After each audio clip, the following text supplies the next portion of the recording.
दोस्तों, कैसे हैं आप सब? स्वागत करता हूं मैं आपका अपने इस यूट्यूब चैनल पे। तो आज का जो हमारा टॉपिक ऑफ डिस्कशन है वो है बायनेंसी। तो बेसिकली इस वीडियो में हम ये देखने वाले हैं कि बायनेंसी है क्या, बायनेंसी की बेसिक कंसेप्ट क्या है और बायनेंसी को कैलकुलेट कैसे करते हैं। ठीक है, तो सबसे पहले जान लेते हैं बायनेंसी क्या है। तो बायनेंसी हमने साइंस में स्कूल में पढ़ रखा है। और बेसिकली बायनेंसी क्या होती है, जैसे कि एक सरफेस है, एक लिक्विड सरफेस है, इसके अंदर ऐसे लिक्विड कुछ भी फ्लूइड भरा हुआ है और हम किसी भी ऑब्जेक्ट को, कोई भी ऑब्जेक्ट को, स्टोन हो गया कुछ भी हो गया, उसको हम जैसे इसके अंदर डालेंगे तो इस वो अपने वॉल्यूम के बराबर यहाँ पे लिक्विड को डिस्प्लेस कर देगा। ठीक है, वो अपने वॉल्यूम के बराबर यहाँ पे लिक्विड को डिस्प्लेस कर देगा। बेसिकली इसी को कहते हैं बायनेंसी, इसी को कहते हैं, इसी प्रॉपर्टी को कहते हैं बायनेंसी। ठीक है, और यहाँ पे जो फ्लूइड पार्टिकल्स होंगे ये इस लिक्विड के ऊपर एक तरीके का ऐसे अपथ्रस्ट फोर्स लगाएंगे। ठीक है, नीचे से और ऊपर से भी इस तरीके से फ्लूइड पार्टिकल इसके ऊपर फोर्स लगाएंगे, इसको कहते हैं अपथ्रस्ट फोर्स। ठीक है, या फिर कहते थे बायंड फोर्स। इसी मैकेनिज्म को और इसी कॉन्सेप्ट को आर्किमिडीज ने अपने प्रिंसिपल में एक्सप्लेन किया था, जिसको हम पढ़ते हैं आर्किमिडीज प्रिंसिपल। उन्होंने ये बताया था कि जब भी कोई लिक्विड सरफेस में कोई भी ऑब्जेक्ट डाली जाती है, जैसे कि ऑब्जेक्ट है, तो सपोज दैट कि उसके ऊपर नीचे, उसके ऊपर के सरफेस पे मान लेते हैं एक छोटी सी एक एरिया है डी ए, उसके ऊपर जो है जो फोर्स लगता है P one D A. P one D A क्या है, मतलब फोर्स इज इक्वल टू होता है प्रेशर इनटू एरिया।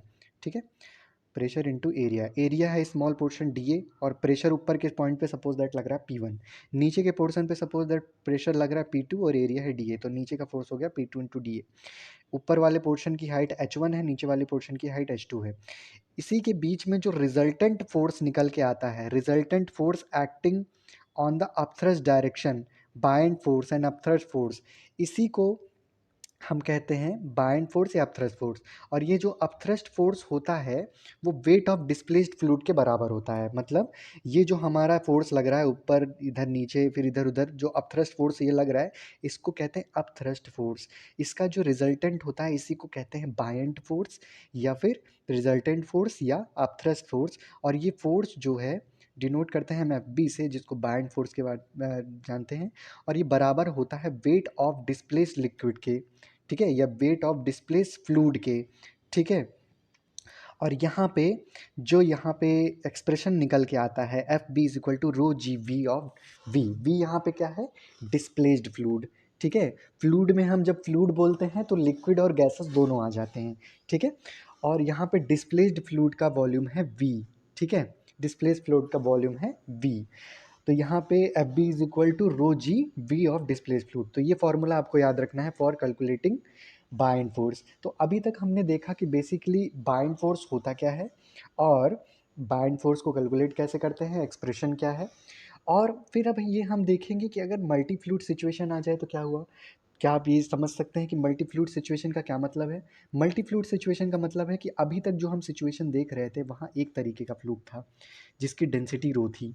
ठीक है, लेकिन अगर ऐसा हो कि एक जगह पे डिफरेंट टाइप के फ्लूइड हों, सपोज दैट यहाँ पे टू फ्लूइड कंडीशन हम ले ले रहे हैं, टू मल्टी में टू फ्लूइड कंडीशन ले ले रहे हैं, तो सपोज दैट एक सर्टेन लेवल तक एक एक लिक्विड है जिसकी डेंसिटी रो वन है, दूसरा लिक्विड है जिसकी डेंसिटी रो टू है।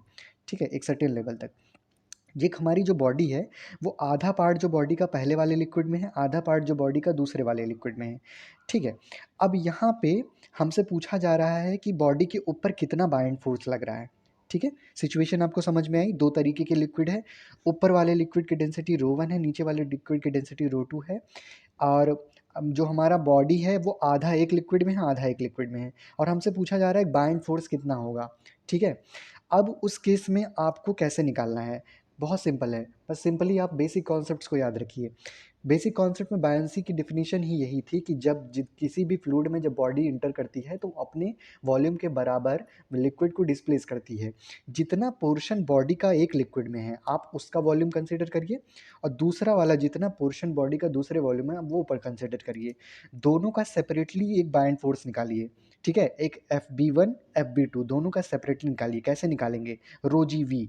ठीक है, रो वन पहले वाले का जी, और वी ऑफ पहला पहले बॉडी जितना यहाँ पे लिक्विड डिस्प्लेस हो रहा है वो वी वन, उसी तरीके से रो टू जी वी टू दूसरे वाले के निकालिए और दोनों को ऐड कर दीजिए तो आपको मिल जाएगा ρ1g v1 plus ρ2g v2।